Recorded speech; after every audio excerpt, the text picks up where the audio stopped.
hi-tunezradio 1000.1 FM.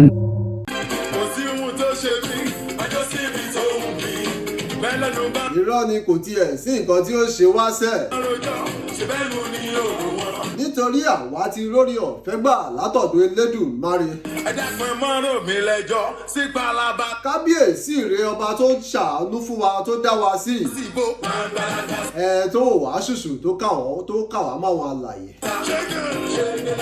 ògo ni forúkọ rẹ lókè ọ̀run.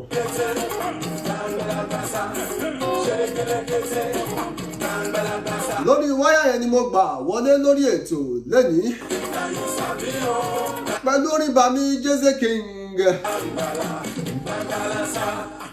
bẹ́ẹ̀ ni tèmi. ni mo fi ń kí wa káàbọ̀ sórí ìkànnì yìí hi-tunezradio 1000.1 FM tó mì gbòòrò títì. ní tí ìyorúkọ mi padà ìtùnú olúwa ni mò ń jẹ́ Adékúnlé bàbá tó bí mi lọ́mọ èmi lọ́mọ àṣàlẹ̀ ìkẹjẹ ìbẹ́ni tí ò róbìnrin àtayá àtàlẹ̀ obìnrin ṣáà ní gbogbo wọn.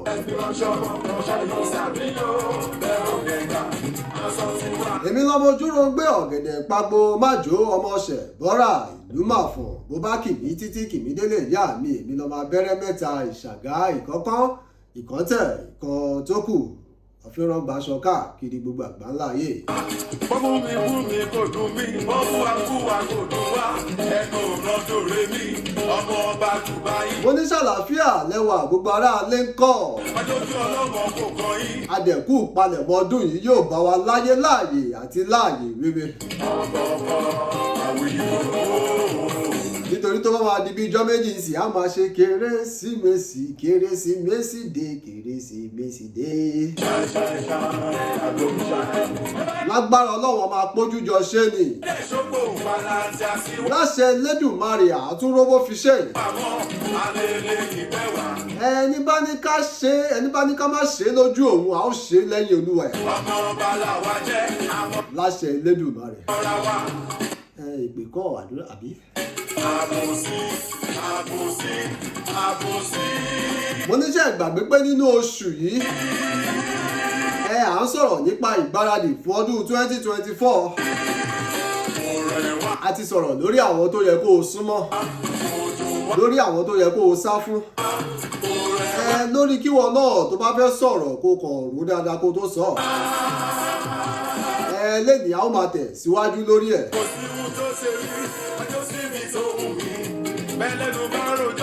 ní ọdún 2024 ignore what people say about you. ó ti pẹ́ tí mo ti sọ fún wa lórí ètò yìí pé kò sí nǹkan téèyàn lè sọ nípa ẹ̀ nígbà tó o bá ti ṣìyànù.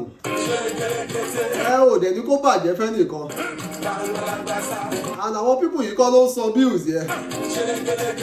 My brother, my sister, do more of you in 2024.